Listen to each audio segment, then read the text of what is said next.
എനിക്ക് വയ്യ, തീരെ വയ്യ. എനിക്കിനി ജീവിക്കാൻ പറ്റാത്തൊരവസ്ഥ. ഇനി ഞാൻ ആരാധിച്ചുകൊണ്ടിരിക്കുന്ന ഫോട്ടോ ഉണ്ടല്ലോ, മുരുകന്റെ ഫോട്ടോ, അത് ചെതലരിച്ചു പോയി.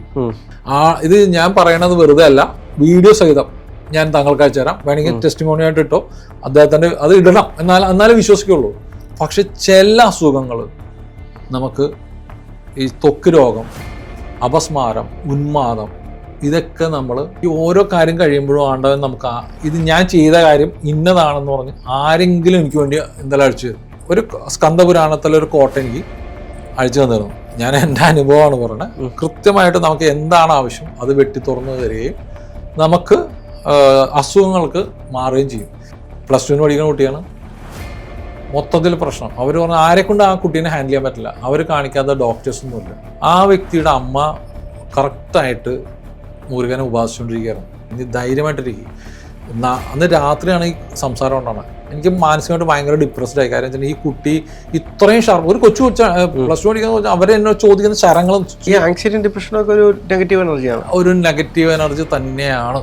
അവിടെ കൃത്യമായിട്ട് പറഞ്ഞു തന്നു, നാളെ രാവിലെ 7 മണിക്ക് ആ കുട്ടി തന്നെ തിരിച്ചു വിളിച്ചിരിക്കും. കൃത്യം 7 മണിക്ക് ആ കൊച്ചു വിളിച്ചു. ഒന്നും അറിയാൻ പാടാത്തോളം വിളിച്ചു. അപ്പോഴാണ് എനിക്ക് മനസ്സിലാവുന്നത്. അപ്പോൾ ഇതിൻ്റെ ഉള്ളിൽ സെബാസ്റ്റ്യൻ ചേട്ടൻ എന്ന് പറഞ്ഞൊരു വ്യക്തി ഇതിൻ്റെ ഉള്ളിൽ പുള്ളിക്കാരൻ്റെ കല്യാണാലോചന സമയമായി. മകളെ എന്നോട് വിളിച്ചു പറഞ്ഞു. എനിക്ക് അപ്പോഴേക്കും വീട് ജപ്തി ചെയ്യാനുള്ള സിറ്റുവേഷനായി. ആ ലോൺ വെച്ചേക്കണാണല്ലോ, തിരിച്ചടവൊന്നും നടക്കാണ്ടായി കഴിഞ്ഞ് അവനോട് വിളിച്ച് ഒറ്റ കാര്യം പറഞ്ഞോളൂ. ഒറ്റ കാര്യമുള്ളൂ, നമുക്ക് അവിടുന്ന് ആ വീട്ടിൽ നിന്ന് എനിക്കൊന്ന് കല്യാണത്തിൽ നിന്ന് ലാസ്റ്റായിട്ട് എനിക്ക് ആ വീട്ടിൽ നിന്ന് ഒന്ന് ഇറങ്ങണം. മീൻസ് ആ കുട്ടിക്ക് അവിടെ നിന്ന് താലി കെട്ടി ഇറങ്ങണത് ആ വീട്ടിൽ നിന്നായിരിക്കണം.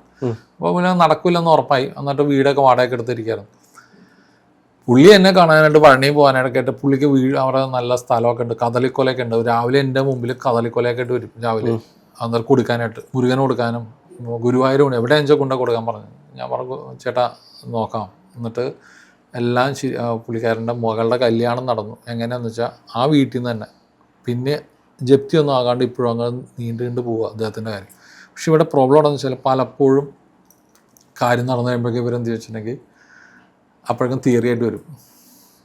അവർ സമ്മതിക്കുന്നില്ല, ഇവർ സമ്മതിക്കുന്നില്ല എന്ന് പറഞ്ഞു. അത് ഭയങ്കരമായിട്ട് ദുഃഖപ്പെടുത്തുന്നൊരു സംഭവമാണ്. പക്ഷേ കാര്യങ്ങളെല്ലാം അവരെ നടക്കണ കണ്ടപ്പോൾ പിന്നീട് പല ആൾക്കാരും പല രീതിയിലും നമ്മുടെയൊക്കെ വന്നു. അപ്പോൾ ഒരു +2 പഠിക്കുന്ന ഒരു കുട്ടിയുണ്ടായിരുന്നു. ആ കുട്ടിക്ക് ഇതുപോലെ തന്നെ കംപ്ലീറ്റ് ശരീരത്ത് മുഴുവൻ ചുമന്ന് ചൊറി പോലെ വരിക, എന്നുവെച്ചാൽ തോറിയാസിസ് പോലെ. അവൻ ഭയങ്കര ഇതായിട്ട് വന്നു. പിന്നെ ആ സമയത്ത് ഞാൻ പറഞ്ഞു എന്നോട് വ്രതം എടുക്കാൻ പറഞ്ഞു. അവനപ്പോൾ ഭയങ്കര വിഷമമായിരുന്നു. കാരണം അവൻ ചിക്കൻ എന്ന് പറഞ്ഞ ജീവനായിരുന്നു. അങ്ങനെ വ്രതം എടുത്ത് നല്ല രീതിയിൽ മുന്നോട്ട് പോയി.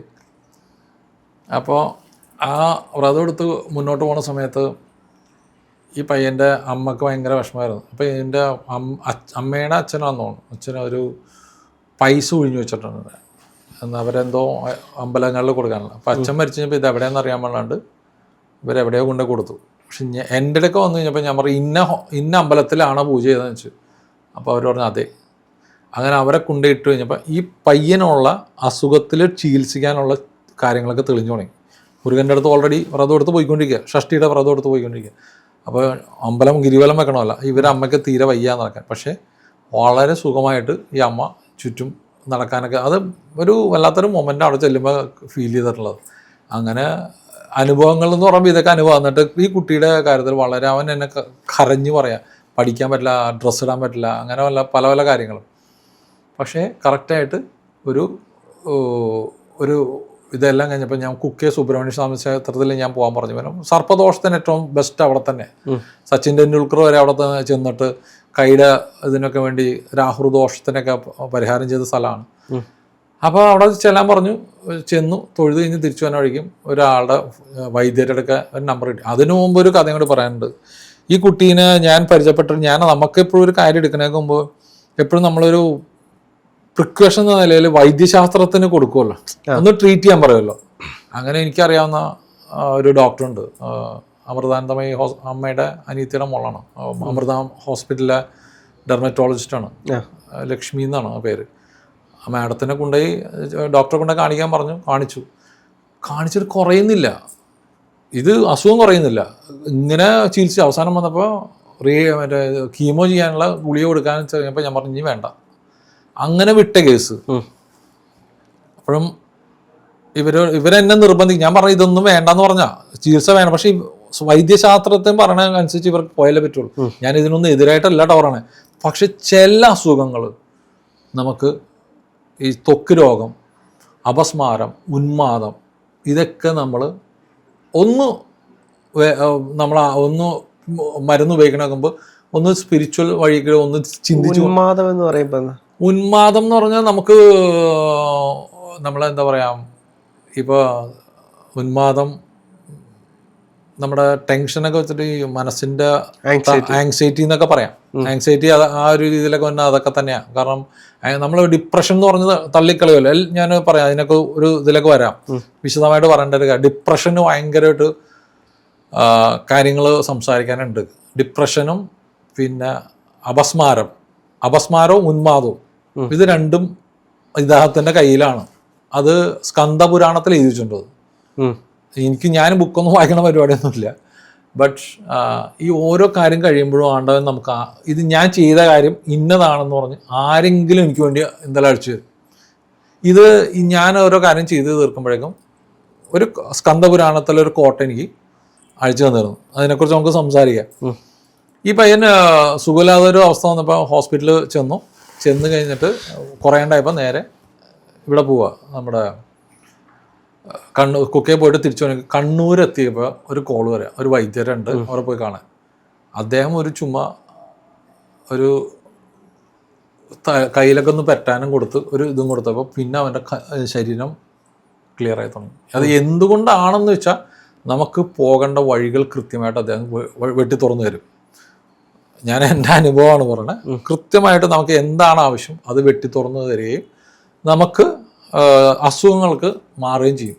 ത്വക്ക് രോഗങ്ങളൊക്കെ വരുമ്പോൾ എല്ലാവരും ഒന്ന് ശ്രദ്ധിച്ചിട്ട് പോയാൽ മതി. പിന്നെ ഉന്മാദത്തിൻ്റെ കാര്യം, ഉന്മാദം എന്ന് ചോദിച്ച ചോദ്യത്തിന് ആങ്സൈറ്റി എന്ന് പറയും. ചില കുട്ടികളുണ്ടല്ലോ, പ്രത്യേകിച്ച് ഞാൻ പേരൊന്നും പറയണില്ല, പെട്ടെന്നൊരു ആങ്സൈറ്റി വന്നിട്ട് ഒരു കുട്ടി ഞാൻ ചെന്ന് കാണുമ്പോൾ കാണാനൊന്നും പ്രശ്നമൊന്നുമില്ല, പക്ഷേ ചില സമയം നടത്തുമ്പോൾ ആള് വേറെ രീതിയിൽ പെരുമാറുക. +2 പഠിക്കുന്ന കുട്ടിയാണ്. മൊത്തത്തിൽ പ്രശ്നം. അവർ പറഞ്ഞാൽ ആരെക്കൊണ്ട് ആ കുട്ടീനെ ഹാൻഡിൽ ചെയ്യാൻ പറ്റില്ല. അവർ കാണിക്കാത്ത ഡോക്ടേഴ്സൊന്നുമില്ല. എല്ലാവരും കാണിച്ചു, സൈക്കോളജിസ്റ്റിനെ കാണിച്ചു, മരുന്ന് എടുത്തു, എല്ലാം എടുത്തു. എൻ്റെ അടുത്തൊക്കെ വരുമ്പോൾ എന്തെങ്കിലും ഒരു ത്രെഡ് ഉണ്ടാവുമെന്ന് പറഞ്ഞു. പക്ഷേ ആ വ്യക്തിയുടെ അമ്മ കറക്റ്റായിട്ട് മുരുകനെ ഉപാസിച്ചുകൊണ്ടിരിക്കുകയായിരുന്നു. അങ്ങനെ എനിക്ക് അവിടെ ചെല്ലാൻ പറ്റി, സംസാരിച്ചു. ആദ്യത്തെ ദിവസം ആ കുട്ടി വളരെ സ്മാർട്ടായിട്ടൊക്കെ സംസാരിച്ചു. രണ്ടാമത്തെ ദിവസം ഭസ്മം കൊടുത്ത ശേഷം ഈ കുട്ടി കുറച്ച് വയലൻ്റായിട്ട് സംസാരിക്കുന്ന സിറ്റുവേഷനൊക്കെ വന്നു. അപ്പം നമുക്ക് നമ്മളോട് ചോദ്യങ്ങൾ ഭയങ്കര ഷാർപ്പായിരിക്കും. അത് പറഞ്ഞ ചില ഇപ്പോൾ സംസാരിക്കുമ്പോൾ പറയില്ല, നമ്മളെപ്പോലും വിഷമിപ്പിച്ച് കളഞ്ഞ ചോദ്യങ്ങളങ്ങ് ചോദിച്ചു കളയും. അപ്പോൾ നമ്മൾ കൺഫ്യൂസ്ഡ് ആവും, ഇത് ചെയ്യേണ്ടോ എന്നൊക്കെ തോന്നും. പക്ഷേ അപ്പോഴും കറക്റ്റായിട്ട് ആൻസർ വന്നുകൊണ്ടിരിക്കും. നീ ധൈര്യമായിട്ടിരിക്കും. അന്ന് രാത്രിയാണ് ഈ സംസാരം കൊണ്ടാണ് എനിക്ക് മാനസികമായിട്ട് ഭയങ്കര ഡിപ്രസ്ഡ് ആയി. കാര്യം വെച്ചാൽ ഈ കുട്ടി ഇത്രയും ഷാർപ്പ്, ഒരു +2 പഠിക്കുന്ന അവരെന്നെ ചോദിക്കുന്ന ശരങ്ങളും നമ്മൾ അവരെ ക്ലിയർ ആക്കാൻ വേണ്ടി ശ്രമിക്കുക. പക്ഷെ അവരിൽ നിന്ന് വരുന്ന ആ എനർജിയാണ്, നെഗറ്റീവ് എനർജി കണ്ട.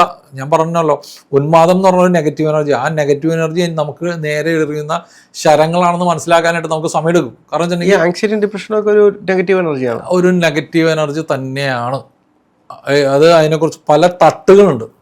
ആ നെഗറ്റീവ് എനർജിയെക്കുറിച്ചും ഞാൻ പറഞ്ഞ അത് നമ്മളങ്ങോട്ട് ഡസ്പായിക്കുള്ള രീതിയിലങ്ങോട്ട് സംസാരം വരും. നമ്മളെപ്പോലും അത് ആ കൊച്ചിൻ്റെ ഇത്രയും നമ്മൾ പറയണ്ടായിരുന്നു എന്ന് പറയുമ്പോഴേക്കും അണ്ണ കൃത്യമായിട്ട് പറഞ്ഞു തന്നു. നാളെ രാവിലെ 7 മണിക്ക് ആ കുട്ടി തന്നെ തിരിച്ചു വിളിച്ചിരിക്കും. അപ്പം ഞങ്ങൾ വയനാട് പോയിട്ട് തിരിച്ചു വരിക.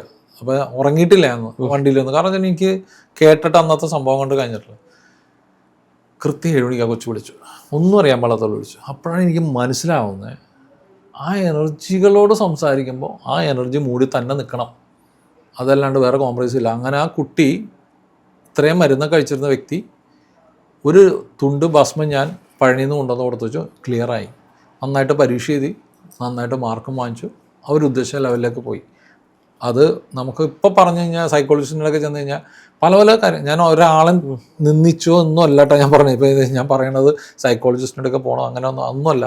പക്ഷെ പല കാര്യങ്ങൾക്കും നമുക്ക് കാരണം എന്താണെന്ന് ഒന്ന് അന്വേഷിച്ചിട്ട് പോകണം നല്ലതായിരിക്കും എപ്പോഴും. എന്താണ് അതിൻ്റെ റൂട്ട് ആയിട്ട് ചെക്ക് ചെയ്തത്. പക്ഷെ ആരോട് അന്വേഷിക്കുമെന്നൊരു ചോദ്യം, ആ ചോദ്യം കുറേയൊക്കെ ഇപ്പം ഞാൻ പറയാം, ചില കാര്യങ്ങളും ചില ഒരു റിച്വൽസും കൊണ്ട് കുറേ മാറും. ആരെയും വിശ്വസിക്കാൻ പറ്റാത്തൊരു കാലഘട്ടമാണ് ഇപ്പോൾ. ഇയാളുടെ അടുത്ത് പോയി കഴിഞ്ഞാൽ എല്ലാവരും ഇപ്പോൾ ഒരു പരീക്ഷണം പോലെയാണ്. എന്നാൽ ഇയാളുടെ അടുത്ത് പോകാം, എന്നാൽ ഒരാളുടെ അടുത്ത് പോകണം, നിങ്ങൾ പൂജയും ചെയ്യണം, മന്ത്രവും ചെയ്യണം, ഒന്നും ചെയ്യണ്ട. ഞാൻ അതാ പറഞ്ഞത്. സ്കന്ദപുരാണത്തിലെ ഒരു കാര്യം ഞാനൊന്ന് വായിക്കാം. അത് വായിച്ചാൽ താങ്കൾക്ക് മനസ്സിലാവുമെന്ന് ഞാൻ വിചാരിക്കണം.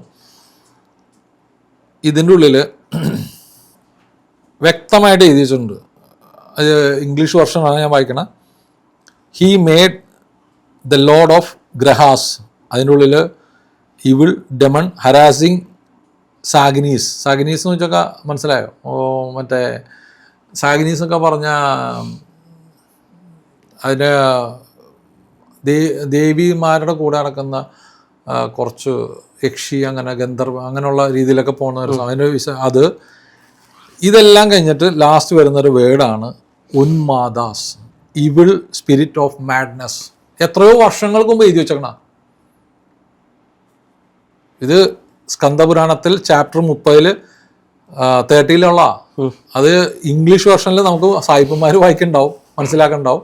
പക്ഷെ ഒറ്റ കാര്യം മനസ്സിലാക്കിയാൽ മതി, ഇതൊരു സംഭവം അല്ലേ. ഇനി അടുത്തത് വന്നതാണ് ഈ പറഞ്ഞ സെക്ഷനിൽ വന്നാണ് അപസ്മാരാസ്. അതിൽ എഴുതി വെച്ചിട്ടുണ്ട് എപ്പിലിപ്പി. ഇതൊക്കെ എഴുതി വെച്ചിട്ട് ഇനി പറഞ്ഞ അടുത്തൊരു വർഷം എനിക്കൊരു വർക്ക് തന്നത് അതൊരു വലിയൊരു വിഷയമായിരുന്നു. ഇപ്പം ഈ കുട്ടിയുടെ കാര്യം പറഞ്ഞാൽ ആ കുട്ടി നല്ല മിടുക്കിയായി, പരീക്ഷ പേടിയും മറിച്ച് ഡിപ്രഷൻ ഇതൊക്കെ മാറി മിടുക്കിയായി. ഇതിനൊറ്റ കാര്യം ഞാൻ പറഞ്ഞോളൂ. ഇപ്പോൾ ചോദിച്ചൊരു ചോദ്യം, ആരെ വിശ്വസിക്കാൻ നിൽക്കണ്ട, നേരെ ആവശ്യമുള്ളവർക്ക് ഒരു പൂജ ഒന്നും വേണ്ട, മന്ത്രമൊന്നും വേണ്ട, ചില ഒറ്റമൂലികളുണ്ട്. ആ ഒറ്റമൂലിക വെച്ചിട്ട് പറഞ്ഞു കൊടുക്കാൻ താല്പര്യമുള്ളവർ വിളിച്ചോട്ടെ. പേടി, ഡിപ്രഷൻ ഇതൊക്കെ ഉള്ളവർ വേറെ ഒന്നും പൂജയൊന്നും ചെയ്യണ്ട. അത് ആണ്ടവൻ്റെ ചില റിച്വൽസ് ഫോളോ ചെയ്താൽ അത് വെറുതെ പറഞ്ഞതല്ല. അത് ഈ പറഞ്ഞ അനുഭവം വെച്ചാൽ നമ്മുടെ രാഹുൽ ഇപ്പോൾ നമ്മൾ സംസാരിക്കുന്നുണ്ട്. രാഹുലിന് എനിക്കൊരു പരിചയമില്ലാന്ന് വെച്ചു. ഇതുപോലെ രാഹുലിനെ പോലെ ഒരാൾ എന്നെ കാണാൻ വന്നു. ആ ചേർത്തലെന്നാ, ആരോൺ എന്ന പേര്. അദ്ദേഹം മുരുകൻ്റെ ഭയങ്കര കടുത്ത ഭക്തനാണ്. പുള്ളി എന്നെ കാണാൻ വന്നു. ഞങ്ങൾ ഇരിക്കുന്ന സംസാരിക്കണൊക്കെ പൂജ അങ്ങനെയുള്ള സിറ്റുവേഷൻ, ഞങ്ങൾ ഹോട്ടലിലോ ഒക്കെ വെച്ച് സംസാരിക്കും. ഞങ്ങൾ അവസാനം ഈ പുള്ളിയോട് വൃന്ദാവനിൽ ചായ കുടിച്ച് സംസാരിച്ചുകൊണ്ടിരിക്കും. ഞങ്ങൾ സംസാരിച്ച ഒരു പ്രത്യേക മൂഡിലെത്തി കഴിഞ്ഞപ്പോഴേക്കും പുള്ളിയുടെ കാര്യങ്ങളൊക്കെ ഞാൻ സംസാരിച്ചു. അപ്പോൾ ചായ കുടിക്കും, കാര്യങ്ങളൊക്കെ സംസാരിക്കും. ഒരു കോഫി കുടിച്ച് സംസാരിക്കാമെന്ന് പറയില്ല. സംസാരിച്ചുകൊണ്ടിരിക്കുമ്പോൾ എനിക്ക് പെട്ടെന്നൊരു കാൾ വന്നു. അരോൺ, നിങ്ങളുടെ വീടിൻ്റെ അടുത്ത് വെള്ളത്താൽ ചുറ്റപ്പെട്ട് കിടക്കുന്ന ഒരു അമ്മയുണ്ട്, അവിടെ അദ്ദേഹത്തിൻ്റെ മോനും ഉണ്ട്, നിങ്ങൾ അയാളെ സഹായിക്കണം. കാര്യം ഇയാൾ പരിഹാരം ചോദിച്ചപ്പോഴാണ്, ഇയാളുടെ പ്രശ്നം ചോദിച്ചല്ലോ, ഇയാൾക്ക് കുറേ പ്രോബ്ലംസ് ഉണ്ടായിരുന്നു. ആ പരിഹാരം ചോദിച്ചപ്പോൾ ഞാൻ പറഞ്ഞു അയാളെ സഹായിക്കണം. അപ്പോൾ എങ്ങനെ സഹായിക്കും, അത് എവിടെയാണെന്ന് എങ്ങനെ അറിയും? ഞാൻ പറഞ്ഞു നിങ്ങൾ കണ്ടെത്തണം. ഇയാൾ വീട്ടിൽ പോയിട്ട് ഇയാൾ ഇതിനെക്കുറിച്ച് കണ്ടെത്താനായിട്ടുള്ള പരിശ്രമം നടത്തി. അപ്പോൾ പറഞ്ഞിട്ട് ലാൽജി അങ്ങനെ ഒരു സംഭവം ഇല്ല കേട്ടോ. ഞാൻ പറഞ്ഞു ഇല്ലാണ്ടിരിക്കില്ല, നിങ്ങൾ അന്വേഷിക്കാൻ പറഞ്ഞു. അപ്പം നിങ്ങൾ കൗൺസിലറോട് ആരെങ്കിലും ചോദിക്കാൻ പറഞ്ഞു. എല്ലാവരോടും ചോദിച്ചു, ഇവർക്ക് ഇങ്ങനെ ഇല്ല. ഞാൻ പറഞ്ഞു തെറ്റുപറ്റില്ലാണ്ടോ എന്നോടൊക്കെ. അങ്ങനെ ഇവർ വൈഫായിട്ട് സംസാരിച്ച് രാവിലെ മോർണിംഗ് മീറ്റിംഗ് ഭക്ഷണം കഴിച്ചുകൊണ്ടിരിക്കുന്നത്. വൈഫ് പറഞ്ഞേ നമ്മുടെ ഈ വീടിൻ്റെ അപ്പുറത്തൊക്കെ പോകുന്നിടത്ത് അവിടെ ഒരു ചെറിയൊരു ഓടിട്ട വീടില്ലേ, അത് കനാല് 4 വശവും കനാലല്ലേ, അവിടെ വെള്ളം മുഴുവൻ കീറിക്കിടക്കല്ലേ, അതാണെന്ന് നോക്കാൻ പറഞ്ഞു. പുള്ളി ചെന്ന് നോക്കിയപ്പോൾ അവിടെ അമ്മയുണ്ട്, ഈ പറഞ്ഞ ഒരു മോനും ഉണ്ട്. അമ്മക്ക് തീരെ വയ്യ, അമ്മക്ക് കഷ്ടിയാണ് നടക്കണത്. അമ്മ ആയകൂടി ചെയ്യണമെന്ന് മുരുകൻ്റെ അമ്പലത്തിൽ പോകും. പിന്നെ ഈ പറഞ്ഞ മകൻ എന്ന് പറഞ്ഞാൽ അവൻ ചായക്കടയിലാണ് പോയിരുന്നത്. പക്ഷെ അവന് വയ്യപ്പോൾ വെള്ളത്താൽ ചുറ്റപ്പെട്ട് കിടക്കുക. ഇപ്പോൾ 4 വശവും ഇവരൊക്കെ വീട്ടിൽ പോകണമെന്ന് ഒരു മറ്റേ തെങ്ങ് പോലത്തെ ഒരു സാധനം 2 വെച്ചാൽ അതിൽ കൂടെ കയറി പോകാൻ പറ്റുള്ളൂ. കൃത്യമായില്ലേ. പിന്നെ അടുത്തത് പുള്ളി എന്നോട് പറയാം എന്താ ചെയ്യേണ്ടത്. ഞാൻ പറഞ്ഞ് അവർക്കുള്ള ഭക്ഷണം 1 മാസത്തേക്കുള്ള കംപ്ലീറ്റ് ഫുഡ് വാങ്ങിച്ചു കൊടുക്കാൻ പറഞ്ഞു. വാങ്ങിച്ചു കൊടുത്തു. വാങ്ങിക്കാൻ പോകുന്ന സമയത്ത് ഞാൻ പുള്ളിയോട് പറഞ്ഞു ഒരു കാര്യം ചെയ്യാറോണേ, ചെല്ലുമ്പോൾ ഒരു മുരുകൻ ഇന്ന രീതിയിലുള്ള മുരുകൻ്റെ ഫോട്ടോ വാങ്ങിച്ചു കൊടുക്കാൻ പറഞ്ഞു. അപ്പോൾ പുള്ളി ചോദിച്ചു അതെന്താ അങ്ങനെ. ഞാൻ പറഞ്ഞു നേരെ ചെന്ന് കഴിഞ്ഞ് അമ്മയുടെ ഒക്കെ ചെന്ന് കണ്ട് കഴിഞ്ഞിട്ട് മുരുകൻ്റെ ഒരു ഫോട്ടോ കൊടുത്തു. അപ്പോൾ അമ്മ പാലിശ്ശേരി എന്നാണ്, ചേർത്തലയിലാണ് ആ വീട്. അവിടുത്തെ ഒരു മുരുകൻ്റെ അമ്പലത്തിൽ ചെന്നിട്ട് ഡെയിലി പ്രാർത്ഥിക്കുമായിരുന്നു. എനിക്ക് ഒന്നും കഴിക്കാൻ പോലും ഇല്ല, നീ എന്താ എന്നെ പരീക്ഷിക്കണേ? അപ്പോൾ അതിനൊരു സൊല്യൂഷനായി. അടുത്തത്, എനിക്ക് വയ്യ, തീരെ വയ്യ, എനിക്കിനി ജീവിക്കാൻ പറ്റാത്തൊരവസ്ഥ.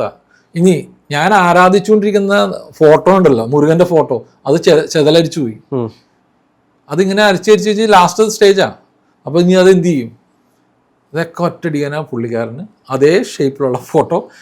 ഇത് ഞാൻ പറയണത് വെറുതെ അല്ല, വീഡിയോ സഹിതം ഞാൻ താങ്കൾക്ക് അയച്ചു തരാം. വേണമെങ്കിൽ ടെസ്റ്റിമോണി ആയിട്ട് ഇട്ടോ, അദ്ദേഹത്തിൻ്റെ അത് ഇടണം, എന്നാലേ വിശ്വസിക്കുള്ളൂ. അത് ആ സംഭവം ഉണ്ടായി. അതിനുശേഷം നമുക്ക് ഇവരുടെ സുഖമില്ലായ്മ ഭയങ്കര പ്രശ്നമുള്ള, എല്ലാം അഡ്രസ്സ് ചെയ്ത് ഞാൻ അവരുടെ വീട്ടിൽ ചെന്നു. അമ്മേനെ കണ്ടു, സംസാരിച്ച് കഴിഞ്ഞപ്പോൾ അമ്മ പറഞ്ഞു, മരുന്നൊക്കെ ഞാൻ മരുന്ന് വാങ്ങിച്ചു കൊടുത്തു. അവർക്കുള്ള എൻ്റെ കയ്യിൽ നിന്ന് അയച്ചു കൊടുത്ത് മരുന്നൊക്കെ വാങ്ങിച്ചു കൊടുത്തു. അപ്പോൾ ഞാൻ പറഞ്ഞു, ഇതുകൊണ്ട് തീരില്ല മോനെ, ഓപ്പറേഷൻ വേണം, അത് നല്ല എമൗണ്ട് വരും.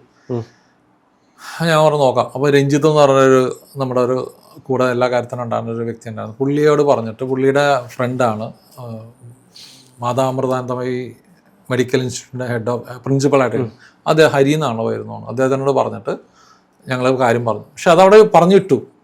അമ്മയുടെ ബർത്ത്ഡേ വന്നപ്പോഴേക്കും ഇവർ രണ്ടുപേരും സെലക്ട് ചെയ്തു. ഇവരെ ആ അസുഖങ്ങളും ട്രീറ്റ്മെൻറ്റായി. ഒന്ന് ആലോചിച്ച് നോക്കാണ്ട് അവൻ്റെ ഒരു കളി, ഞാൻ ഒരു കണ്ടിട്ടും കൂടി ഇല്ല. അപ്പം ഇതൊക്കെ കൊണ്ട് ഇവർ എന്നെ വിളിക്കുന്നത് മെസ്സഞ്ചർ എന്നുള്ള പേര് കിട്ടി എനിക്ക്.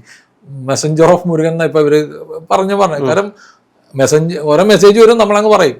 അപ്പോൾ ഇതൊക്കെ നമ്മൾ നമ്മുടെ ഈ സമയത്തൊക്കെ നമുക്ക് ചില കാര്യങ്ങൾ ഏറ്റെടുക്കുമ്പോൾ തീർച്ചയായിട്ടും നമുക്ക് സെറ്റ് ബാക്സ് വരും കേട്ടോ. അതൊക്കെ അത് നമ്മൾ ഒരു ഉപാസന വേണ്ടേ? ഇപ്പൊ ഉപാസന കൊണ്ടു നടക്കുന്നുണ്ടോ? ഉപാസന എന്ന് പറഞ്ഞാൽ ഉപാസന എന്നാലും ചോദ്യം, എന്താണ് ഉപാസന എന്ന് പറഞ്ഞാൽ? രാഹുലിന്റെ അഭിപ്രായത്തിൽ എന്താ ഉപാസന? ഒരു ദേവത ഉണ്ടെങ്കിൽ ആ ദേവതയെ ഉപാസിച്ചു കൊണ്ടുപോവാ. അതിന് ഞാൻ ഒരു സ്പൈസസിന്റെ എക്സ്പോർട്ടിങ് ഉണ്ടായിരുന്നു. വാനില ബീൻസ് ഉള്ള കാലഘട്ടം. ആ സമയത്ത് ഞാൻ ഉപാസന എന്ന് പറഞ്ഞാൽ ചെറിയൊരു മുരുകന്റെ ഫോട്ടോ പണ്ട് തൊട്ടേ ഉപാസനയുള്ള, അത് നമുക്ക് ഈ പറഞ്ഞാൽ നിങ്ങളെപ്പോലെ സാധാരണ പ്രാർത്ഥന അറിയാവുന്ന മന്ത്രങ്ങളൊക്കെ വെച്ച് ആ രീതിയിലെ പോയിരുന്നത്. കറക്റ്റായിട്ട് ഈ ഫോർട്ട് കൊച്ചിയിലായിരുന്നു ആ എക്സ്പോർട്ടിങ്ങിൻ്റെ കയറി പോണ സമയം. അത് കഴിഞ്ഞ് പൈസ കിട്ടി, ക്യാഷ് കിട്ടി. ആ ക്യാഷായിട്ട് ഞാൻ നേരെ ഫോർട്ട് കൊച്ചിയുടെ അവിടെയൊക്കെ നടക്കുമ്പോൾ, എനിക്കറിയില്ല, അവിടെ നടക്കുമ്പോൾ എന്നോട് പറഞ്ഞു ഇന്ന കടയിൽ കയറാൻ പറഞ്ഞു.